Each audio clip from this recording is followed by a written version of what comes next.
scholarship in the United States, in Europe, most especially in UK, and also in Africa. But you choose to go to an African university.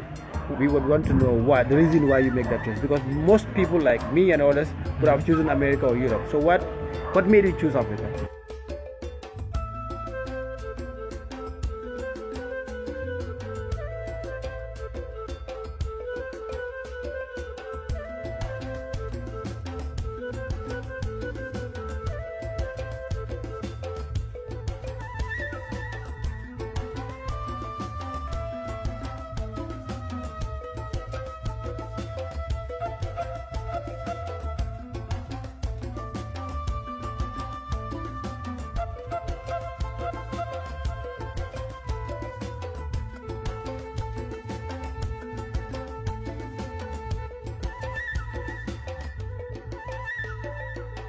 Yes, I think the answer is not very difficult.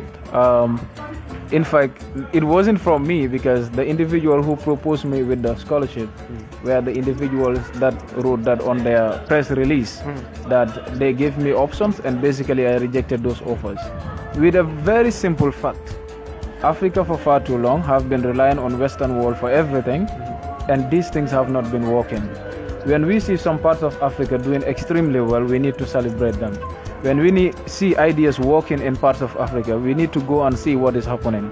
Basically, a master's degree is about research, it's about finding, it's about seeing things that work. And then you look at how you can create an own version for your own society and your community. I believe that Rwanda has success stories. They have a transformation, they have a good economy. Things have been set. And therefore, the Gambia needs a similar thing in order to register the development that we desire. I think Canada is too far to copy from when we have countries within the African societies with similar realities and etc. that the Gambia has a lot to learn from.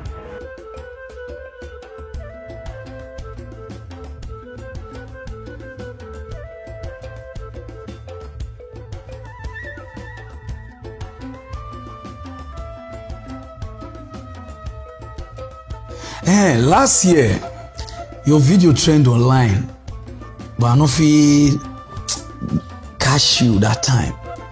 They give you scholarship and you say you are not going. So you don't want to go Canada for school. Why? Well, education is about trust. Education is about the environment. It's about how you can use what you get about knowledge of your own society and how you can change it. I did a BSc in Development Studies from the University of the Gambia, and I at least have an idea as to how it is important for one to acquire knowledge of your environment and how you can promote development from within. So I knew that I have a country that I use as a reference point, which is Rwanda, and I wanted to learn about the Rwandan development model. Just to remind you, Rwanda is one of those countries that was at zero in 1994. 1994 because of a genocide. And now they are one of the fastest growing countries in the world. Rwanda is from West Africa that's in the East. East Africa. That's in East Africa. And looking at countries like that, there are things that other African countries need to learn from them. So academic challenges an individual to learn from societies like this and how you can bring in solution to your own environment. And that is why I opt to go and do my master's degree in Rwanda. Wow, so you not like Canada? No. So why you not like them? Not for my education, as I'm just telling you. It's high time that Africans start to strengthen institutions in Africa and believing that development cannot be imported. I can tell you this, top intellectuals in Africa have studied in the highest universities in the world, but what have they brought forth? So because of that one. So sometimes if you're studying, you need an environment. If I walk down the streets in Africa, I see problems, I see solution to those problems. Yeah. If you are an individual studying agriculture in Canada, then you are given a vast area of land in Nigeria to practice what you've learned in Canada. In most situations, we failed because the environments are not the same. Okay. So that is very key in our trajectory, and it's high time for Africans to believe that there are good places in Africa, there are good institutions in Africa, and there is the need for Africa to value what it has. Wow. Okay, so your papa get money. Are you from a rich family? Because I just put her in pidgin because of my people. So I don't. I would like to answer from when you say whether my dad has money. yeah. Of course, he doesn't. I do not come from a family that has money. I came from a family that has dignity, a family that has values, a family that is African, and a family that has put in me principles. Okay. Because the reason why they ask, a lot of Africa, they want discharge. You understand what they mean? They want run. And you get scholarship. You say no. So because the environment there is different. Yeah, What did give you that mind? But let me tell you this. You know, there exists the mainstream media. Sometimes what we see on TV is not true. Today you will see a brother in America, you see a brother in Europe, a brother anywhere. Before, like 30 years ago, if someone traveled from Africa to America or to Europe, they take care of a whole family. Today, how many brothers will leave one family and go to Europe? They cannot even buy a bag of rice. It tells you that there is not good as it is pictured on TV.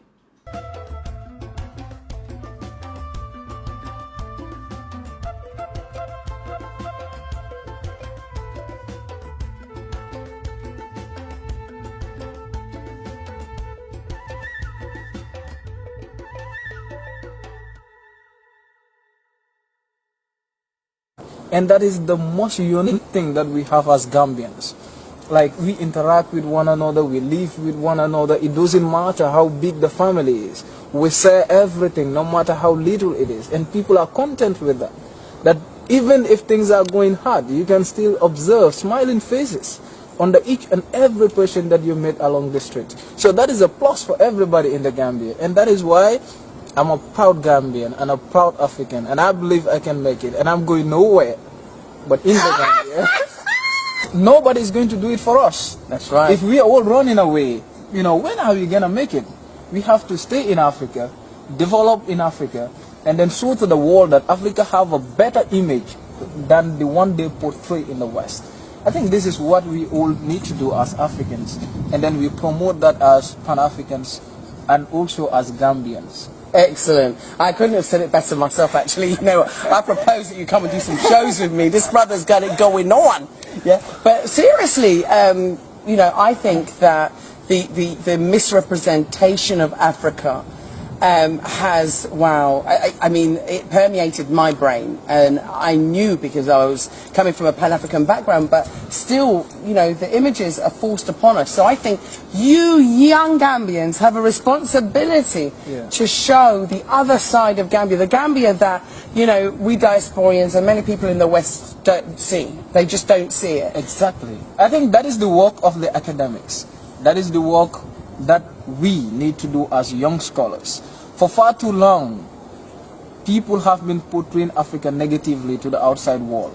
And we know that that was done by individuals whose sole aim was to dominate Africa, to exploit Africa's resources, and then to continue to colonize us politically. Now, our role as academics, as young scholars, is how do we make sure that this picture is changed from the literature itself, going back to rewrite the books, to rewrite the history of Africa, and then to show to the world that we have a better image that the world is actually seeing as of today. And then you also come to realize that we need to invest in Africa. Because foreign investment always leads to capital flies and etc. Because people who come in and invest, at the end they can take all the resources, and then you come to realize that it becomes another challenge for us. But when Africans invest, the money stays in Africa, which is a plus. It can enhance, it can help when it comes to employment, when it comes to, you know, coming up with all the facilities and then enhancing the development that we own, that we all desire as Africans and etc.